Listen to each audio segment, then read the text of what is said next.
बोलिए गणेश जी भगवान की, बोलिए लक्ष्मी नारायण भगवान की, बोलिए शंकर भगवान की, ठाकुर जी महाराज की, शालिग्राम भगवान की, तुलसा मैया की, गंगा मैया की, कार्तिक महात्मा की, जयकारा शेरा वालिदा बोल साचे दरबार की जय। ओम उदाकरात् मोदकं सदा विमुक्त साधकं कलाधरावतं सकं विलासिलोकरञ्जकम् अनायकैकनायकं विनाशिदेवदैत्यकं नताशुभाशुनाशकं नमामि तं विनायकम् न ते तरातिभीकरं न बोधितार्कभास्वरं न मत्सुरारिनिर्जरं न ताधिकापदुद्धरम् सुरेश्वरं निधीश्वरं गजेश्वरं गणेश्वरं महेश्वरं तमाश्रये परात्परं निरन्तरम् प्रणम्य शिरसा देवं गौरीपुत्रं विनायकं भक्तावासं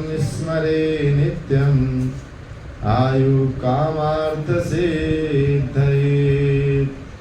गुरुर्ब्रह्मा गुरुर्विष्णु गुरुर्देवो महेश्वरः गुरुः साक्षात् परब्रह्म तस्मै श्री गुरुवे नमः।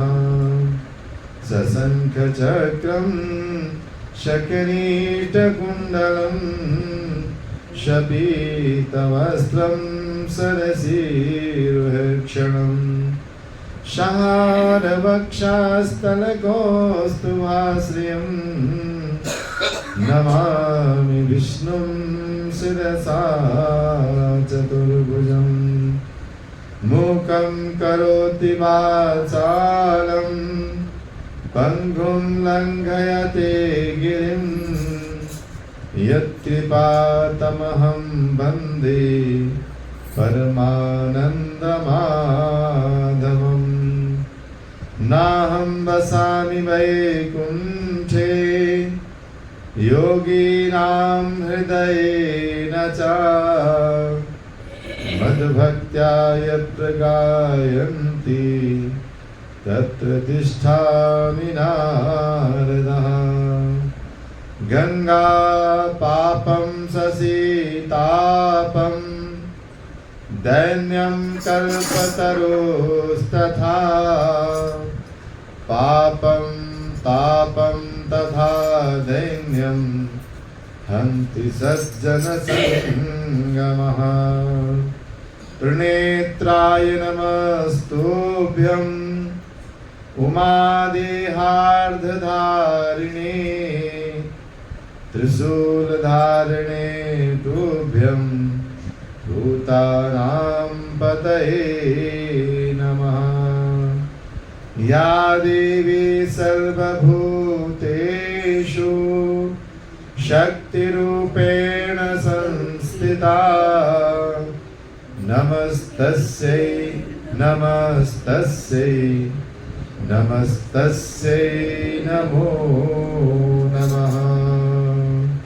बोलिए सियावर रामचंद्र भगवान की, बोलिए पवन सुत हनुमान की, ठाकुर जी महाराज की, शालिग्राम भगवान की, तुलसा मैया की, गंगा मैया की, कार्तिक महात्मा की, जयकारा शेरा वालिदा। कार्तिक महात्मा की कथा में कल आप लोगों ने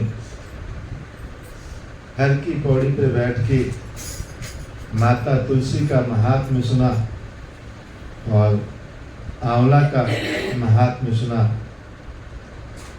आंवला और तुलसी दोनों भगवान को अति प्रिय हैं और इनकी जो भी सेवा पूजा करता है परमात्मा उन पे अति प्रसन्न होते हैं। इतनी कथा सुनने के उपरांत राजा पृथु देवर्षि नारद जी से कहते हैं कि हे नारद जी, आपने तुलसी का जो इतिहास सुनाया, उसके व्रत के महात्म के विषय में बताया, अब आप आगे मुझे ये बताने की कृपा करें, क्या इनके अलावा भी कार्तिक के महीने में और किसी देव की पूजा होती है? और अगर और किसी देव की पूजा होती है तो वो किस प्रकार से करनी चाहिए? आप हमें सविस्तार पूर्वक बताएं। राजा पृथु की वाणी को सुनकर नारद जी कहते हैं कि हे राजन, आपने जो प्रश्न किया है मैं आपको सविस्तार से बताता हूँ, आप ध्यान पूर्वक सुनिए। इसका एक पौराणिक इतिहास है। कहते हैं बहुत समय पहले की बात है कि एक नगर था जिसका नाम था कर्तिपुर। उस कर्तिपुर नगर में एक ब्राह्मण रहते थे जिनका नाम था धर्मदत्त। वो धर्मदत्त नामक ब्राह्मण जो हैं, भगवान श्री नारायण के श्री चरणों में अनन्य भाव रखते थे। भगवान की भक्ति बड़ी श्रद्धा पूर्वक किया करते थे और नित्य नैमित्तिक किया करते थे। भगवान की भक्ति करने के लिए हमें थोड़ा अपनी सुख सुविधाओं को कम करना पड़ता है। जब हम अपनी सुख सुविधाओं को थोड़ा सा कम कर लेते हैं, जब हम अपनी इच्छाओं पे थोड़ा संयम कर लेते हैं, तब हम भगवान की भक्ति को कर पाते हैं। इच्छाओं पे संयम क्या है कि नींद सबको अच्छी लगती है, जितना मर्जी चाहे सो लो, लेकिन अगर थोड़ा सा अपनी इच्छाओं पे संयम कर लो तो आप सभी लोग अपनी अपनी नींद का परित्याग करके, अपनी इच्छा को कंट्रोल में करके, बिस्तर का परित्याग करके, तब अपने नित्य नैमित्तिक कर्मों को करके यहाँ पर उपस्थित हैं। बहुत सारे लोग अभी सो रहे हैं और हम 2 बजे आने के उपरांत भी स्नान करके यहाँ बैठे हैं। तो इसलिए ये अपनी इच्छाओं पे संयम ही है। जब हमने बिस्तर परित्याग किया होगा तो शायद हमारा मन ये नहीं किया होगा कि ये हम कर पाए, लेकिन हमने अपने मन को संभाला और उठ के आ गए। उसका प्रतिफल क्या है कि हम परमात्मा के श्री चरणों में बैठे हैं और हमने सभी लोगों के साथ भगवान का कुछ गुणगान भी कर लिया और प्रभु की कथा सुन रहे हैं। भोलेनाथ जी को जल भी चढ़ा लिया, एक उनको जोत भी लगा ली। इस सारे कार्य हमने तब कर पाए हम जब हमने अपनी इच्छा पे संयम किया। तो जब हम अपनी इच्छाओं पे संयम करते हैं तब हम परमात्मा की ओर बढ़ते हैं। जितना जितना जिसने अपनी इच्छाओं पे संयम किया है वो उतना उतना परमात्मा की ओर बढ़ता गया। भगवान कहते हैं सर्वान धर्मान परित्यज्य मामेकं शरणं व्रज। तुम सभी कुछ का परित्याग करके मेरे श्री चरणों में आओ, तब मैं तुम्हारे सभी दुख तकलीफों को दूर कर दूंगा, सारी विपदाओं को दूर कर दूंगा और तुम्हें मैं पूरी तरह से स्वीकार कर लूंगा। लेकिन आपको पूरी तरह से उसकी शरण अपनानी होगी। अगर आप कहो कि मुझे सुबह जगना नहीं है, मैं तो सोऊंगा, आप कहो कि मुझे तो नाना प्रकार की चीजें खानी है, मैं तो खाऊंगा, मुझे तो व्यसन करने हैं, मैं करूंगा, तो फिर कैसे हो सकता है?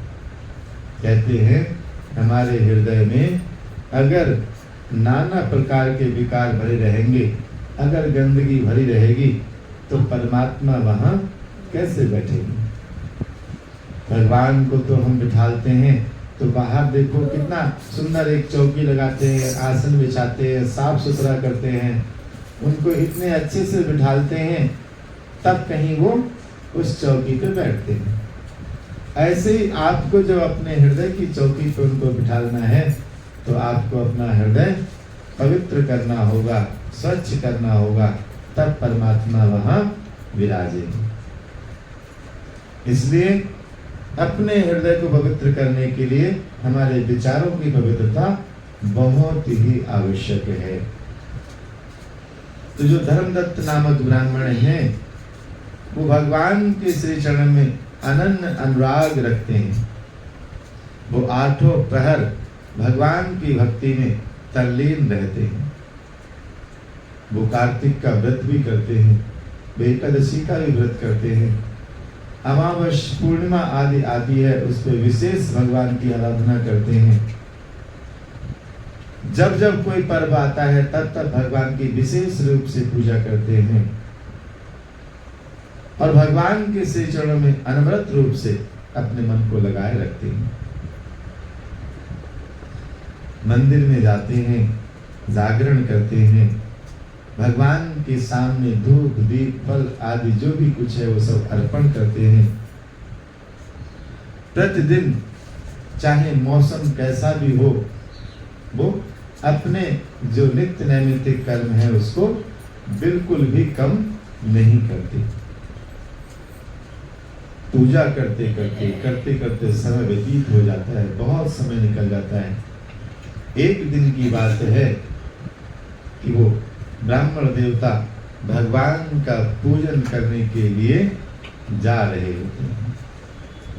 कहते हैं ब्रह्म मुहूर्त जो है 3 बजे से प्रारंभ हो जाता है और अगर आपको भगवान की साधना करनी है और आपको ये लगता है कि मुझे भगवान के गुणगान के लिए समय कम पड़ रहा है, तो आप ऐसा प्रयास करते हैं कि मैं कल 10 मिनट और पहले चलूं। तो जब ब्रह्म मुहूर्त होता है तो कभी कभी क्या होता है कि सुनसान होता है और आप ही आप होते हैं और आपको चारों तरफ कोई नहीं मिलता। तो ऐसे स्थितियों में एक दिन की बात है कि वो भगवान के पूजन की सामग्री को लेकर भगवान की पूजा के लिए चले जा रहे थे और रास्ते में उन्होंने देखा एक बड़ा भयंकर राक्षसी का स्वरूप, जिसके बड़े बड़े बाल हैं, बड़े बड़े दांत हैं, बड़ी ही विकराल स्थिति। उन्होंने देखा तो बेचारे भयभीत हो जाते हैं, उसको देख के कांपने लगते हैं और वो राक्षसी जो है जीव को लपलपाती हुई उन्हीं की ओर अग्रसर होती है और जैसे ही उनको लगता है कि अब तो ये मुझे खा ही जाएगी, बेचारे कुछ नहीं उनको सूझता। उनके पास तो कुछ नहीं था, एक हाथ में लोटा था जिसमें गंगा जल मिश्रित जल था और तुलसी थी और दूसरे हाथ में पूजा की थाली थी जिसमें रोली मौली फूल वगैरह भगवान को अर्पण करने के लिए थे। उन्होंने दोनों हाथों से जो थाली और लोटा था वो उसके ऊपर मार दिया। अनायास जो उनके हाथ में गंगा जल और तुलसी थी वो उस राक्षसी के ऊपर पड़ जाती। गंगा जल और तुलसी के प्रभाव से उस राक्षसी का जो है काया पलट जाती है, उसका जो स्वरूप था वो बदल जाता है, उसका जो भाव था वो भी बदल जाता है, भाव विचार दोनों बदल जाते हैं और वो हाथ जोड़ के पंडित जी के सामने खड़ी हो जाती है। क्योंकि गंगा जल का पुण्य प्रताप था तो उसका विचार भी बदल गया और उसने हाथ जोड़ के पंडित जी से प्रार्थना की कि आप धन्य हैं, मैं आपके श्री चरणों में प्रणाम करती हूँ। पंडित जी को तो ये स्थिति देख के बड़ा आश्चर्य हुआ कि ऐसा कैसे, अभी जो स्वरूप इतना भयंकर था वो बदल कैसे गया, और यही राक्षसी मुझे खाने के लिए उद्यत थी, अब ये मेरे चरणों में बैठ के प्रणाम कर रही है, ये क्या लीला है प्रभु की। इस लीला को देखकर वो धर्मदत्त ब्राह्मण उससे कहते हैं कि आप कौन हो, तथा आप अभी कुछ देर पहले जो आपका स्वरूप था वो वास्तविक है, या ये जो स्वरूप आपका है ये वास्तविक है। आप कृपा करके ये तो बताओ कि ये सारी स्थितियां परिस्थितियां आपके जीवन में कैसे घटित हो रही हैं। तब पंडित जी की बात को सुनकर वो राक्षसी अपने विषय में उन्हें बताती, वो कहती है कि मेरा पूर्व जन्म जो था वो बड़ा ही ऐसा दुष्कृत था जिसके पापों के कारण आज मुझे ये सब दशा देखनी पड़ रही है और भोगनी पड़ रही है। वो बताती है कि मेरा नाम कलहा था। उसने कहा, हे ब्राह्मण, सौराष्ट्र में भिक्षुक नामक एक ब्राह्मण था, मैं उसकी पत्नी थी। पूर्व जन्म की कथा अपनी सुनाती। मैं एक ब्राह्मण की पत्नी थी, मेरा स्वभाव बड़ा ही निष्ठुर था, मेरे अंदर दया नहीं थी, मैं किसी का भला नहीं देख सकती थी, न किसी का भला करती थी। यहां तक कि मैं अपने पति का भी भला नहीं सोचती थी। मैं अपने पति के प्रति भी अच्छा विचार नहीं रखती थी। ये सारी कुरीतियां, सारी दुष्कर्म ये मेरे अंदर विद्यमान थे। कहते हैं कि अपने कम से कम घर परिवार के प्रति तो व्यक्ति को तत्पर रहना चाहिए, हर तरह से उनके लिए समर्पित रहना चाहिए, और वहां तो कम से कम अपना निजी स्वार्थ नहीं देखना चाहिए। ये कथा, ये चीज स्पष्ट रूप से बताती है कि हम अपने घर परिवार के प्रति निस्वार्थ भाव से लगे थे। तो वो कहती है कि मैंने कभी अपने पति का भला न चाहा, न कभी उससे अच्छा भोजन दिया, और ना ही प्रेम पूर्वक उसे भोजन परोसा।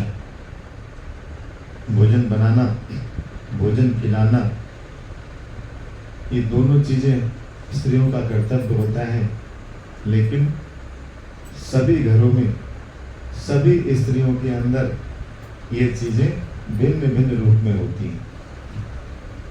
कोई भोजन बना के बहुत प्रेम से, बड़े चाव से अपने घर के सदस्यों को खिलाती है। कोई भोजन को बनाती ही बहुत चाव से है, इतना प्रेम से बनाती हैं कि बस सारा प्रेम उसमें घोल देती हैं। कुछ लोग ऐसे भोजन बनाती हैं कि जैसे बहुत बड़ा काम आ गया है हमारे ऊपर, बहुत बड़ा बोझा है, बस इसको ढोना है। बना तो दिया, उसके बाद परोसने के लिए भी उनको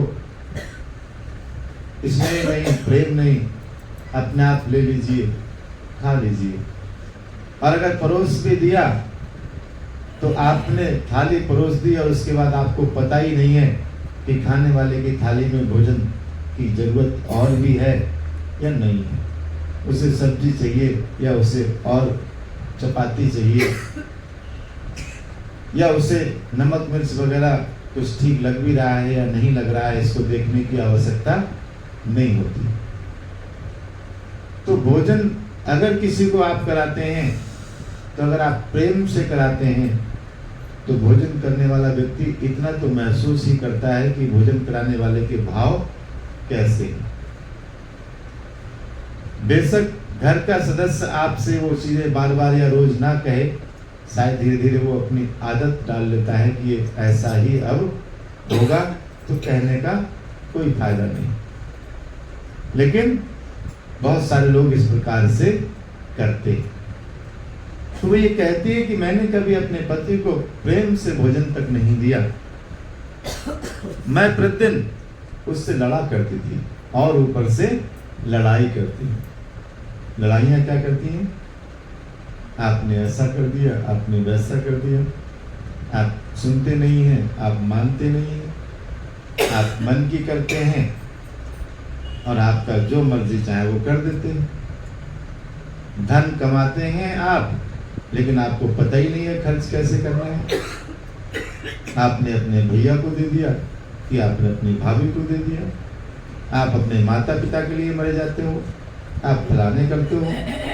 ये लड़ाइयाँ होती हैं। तो ये लड़ाइयाँ हमें नहीं करनी चाहिए। इन लड़ाइयों को करने से हमें पाप लगता है, और वो पाप क्या लगता है वो अभी आप आगे कथा में सुनेंगे। तो वो कहती है कि मैं अपने पति से सदैव लड़ा झगड़ा करती थी। मुझे इस प्रकार की लड़ाका देखकर तथा नित्य प्रति की कलह से तंग आकर रोज रोज की किचकिच देख के वो बहुत परेशान हो जाते हैं। क्या करेगी उस स्थिति में व्यक्ति, क्या करेगी? तो अपनी व्यथा किसको बताएगा? किसी न किसी को तो बताएगा।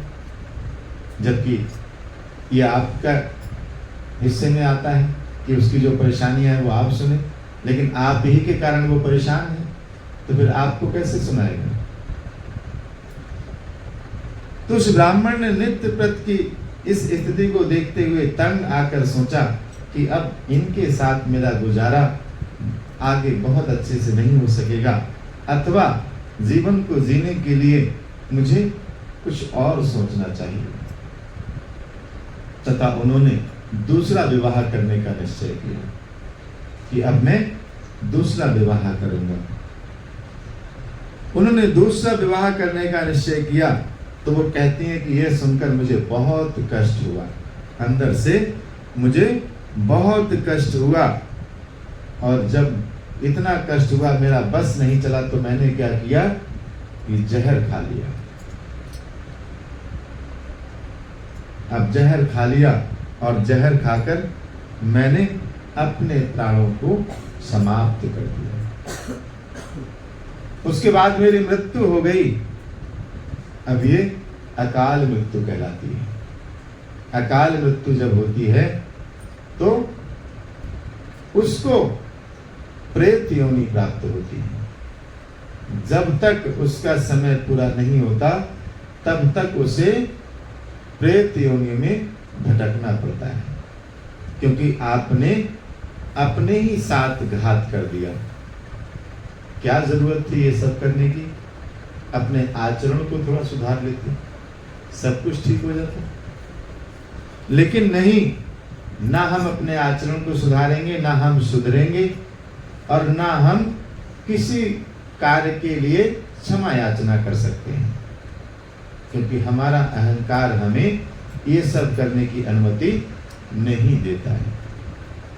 तो वो कहती हैं कि जब मेरी मृत्यु हो गई तो यमराज के जो दूत थे वो मुझे पकड़कर ले गए, और जब चित्रगुप्त के सामने उन्होंने मुझे पेश किया तो उन्होंने पूछा कि इनके साथ कैसा व्यवहार किया जाए, इनको जो इन्होंने कर्म किए हैं उनके विषय में बताओ, उसके आधार पे इन्हें आगे की स्थिति में डाल दिया जाएगा। तब यमराज के दूत कहते हैं कि इसने कोई भी शुभ कर्म नहीं किया है, इसने अपने जीवन में बहुत पाप किए हैं। तो चित्रगुप्त जो है उसके सारे पापों का लेखा जोखा देखते हैं और कहते हैं अब तो इसे प्रेत योनि ही भोगनी पड़ेगी। प्रेत योनि में ये अब जाएगी और प्रेत योनि से इसे मुक्ति यथाशीघ्र नहीं मिलेगी। कहते हैं जो लोग इस प्रकार का कार्य करते हैं, जो भोजन बनाते हैं और स्वयं खा लेते हैं, दूसरे को नहीं खिलाते प्रेम से,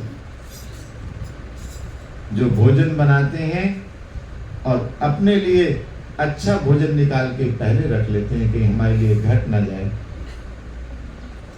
जो दूध उबालते हैं अपने लिए मलाई कटोरी में निकाल के रख लेते हैं कि ये हम खा लेंगे।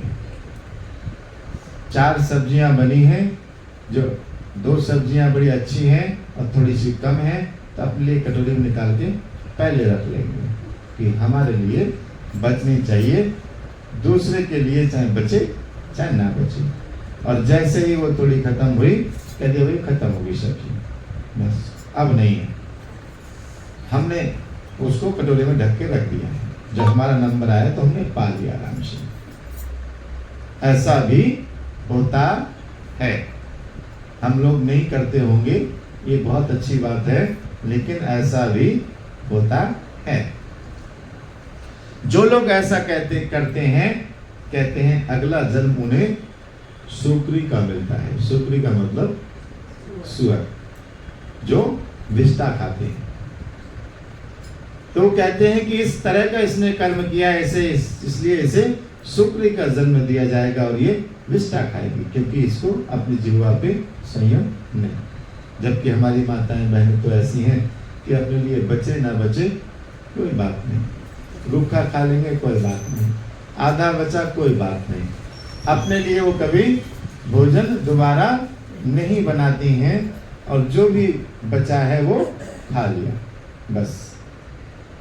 तो इसलिए ये माताओं का स्वभाव होता है कि वो अपने लिए नहीं सोचती, लेकिन कुछ थोड़ा सा दुष्प्रवृत्ति होती है, वो लोग इस तरह के कार्य कर लेते हैं। तो कहते हैं इसका बड़ा महापाप लगता है हमको। कहते हैं चूंकि ये अकेले ही पाक के बर्तन में भोजन करती थी, इसलिए अपने बच्चों को खाने वाली बिल्ली होगी। इसने अपने पति पर क्रोध करके आत्मघात किया है, इसलिए ये प्रेत योनि में जाएगी। अब आप इसे अपने दूतों द्वारा मरु स्थान में भेज दीजिए। वहां पर ये बहुत दिनों तक प्रेत योनि में रहकर फिर ये पापिन अपनी तीनों योनियों को भोगेगी। प्रेत योनि को भी भोगेगी और सुकरी का भी योनि भोगेगी और बिल्ली की भी योनि भोगेगी। तीनों योनियां इसे भोगनी पड़ेगी। अलग अलग किए हुए कर्मों के अलग अलग फल हमें प्रदान होते हैं। तो कहते हैं तीनों योनियों में ये जब पूरा भोग लेगी तब कहीं ये वापस आएगी। तो कहते हैं हे विप्र, अतः मैं 500 वर्षों से प्रेत योनि में भटक रही हूँ। 500 वर्षों से, इतना लंबा समय मुझे ये सब कष्ट भोगने पड़े और भूख प्यास के कारण मैं नित्य दुखी हूँ। भूत प्रेत की योनि में जो लोग रहते हैं वो कुछ खा नहीं पाते, वो तब तक उन्हें कुछ भी प्राप्त नहीं होता। वो देखते हैं सामने सारी चीजें हैं, लेकिन वो खा नहीं सकते, उन चीजों को छू भी नहीं सकते। वो लोग कैसे छू पाते हैं? अगर वो किसी कारणवश किसी के शरीर में प्रवेश करते हैं तो उस व्यक्ति के माध्यम से वो उस चीज को खा पाते हैं, अन्यथा ऐसे वो किसी भी चीज को छू भी नहीं सकते। इतना देख रहे हैं लेकिन मिल नहीं सकता। इसीलिए हमने आपने कभी कभी बहुत सारी चीजें सुनी होंगी कि इस व्यक्ति को इस तरह की परेशानी है, ये व्यक्ति बहुत खा जाता है, पता ही नहीं चलता कितना खा लेता है, लगता है कि ये नहीं खा रहा है, कोई और खा रहा है। तो ये चीजें होती हैं। तो ये जितने भी प्रेत योनियां होती हैं इस तरह से भक्षण कर पाती हैं, अन्यथा इन्हें कुछ भी नहीं मिल पाता खाने को, ये तरसते रहते हैं।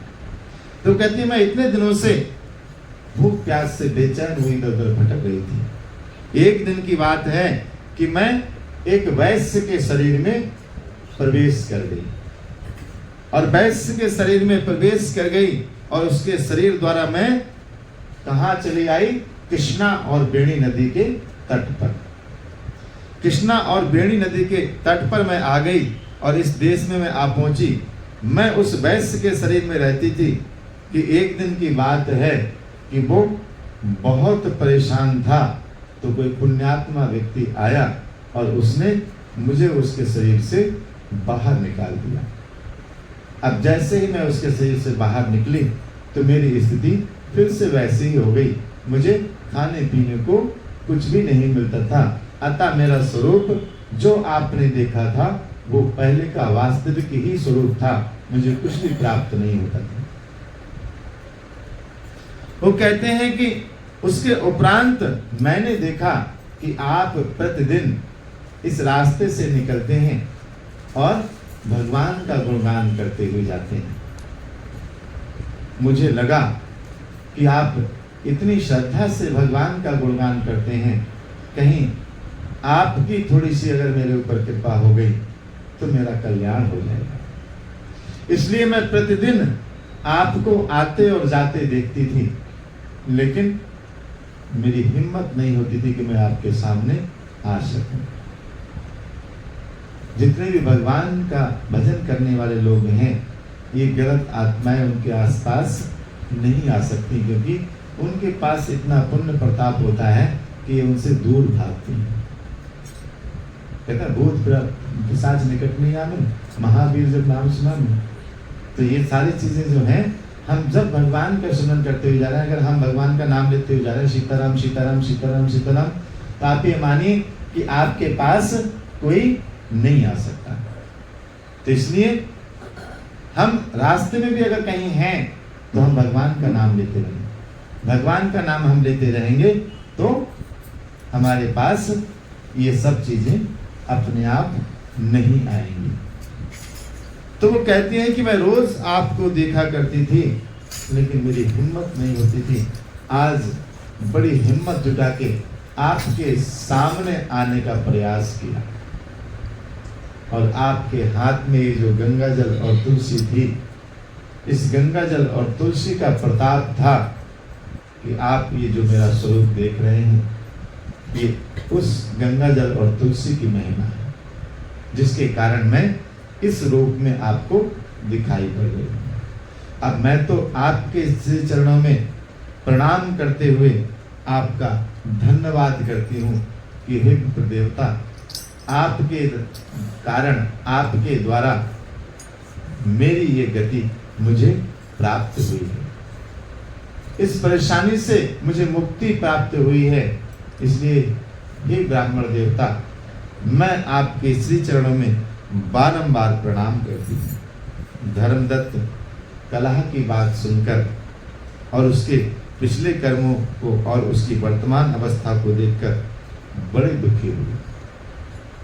जो दयालु लोग होते हैं, भगवान का जो गुणगान करते हैं, बड़े दयालु होते हैं, किसी पे भी दया कर देते हैं।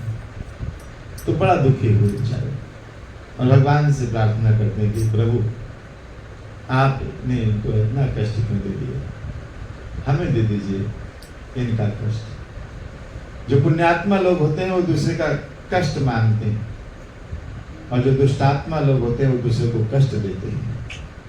इतना अंतर होता है दोनों में। तो बेचारे बड़ा दुखी हुए, और दुखी होते हुए वो सोचते हैं मन ही मन कि मैं ऐसा कौन सा प्रयत्न करूं जिससे ये बेचारे जो है आगे अपने जीवन में सुखी हो जाए। ऐसा सोच के वो भगवान के श्री चरणों में प्रणाम करते हैं और भगवान से प्रार्थना करते हैं कि हे प्रभु, आप इसके संकट को यथाशीघ्र दूर कर दीजिए। इसके लिए मुझे जो प्रयत्न करना है वो मुझे बता दीजिए।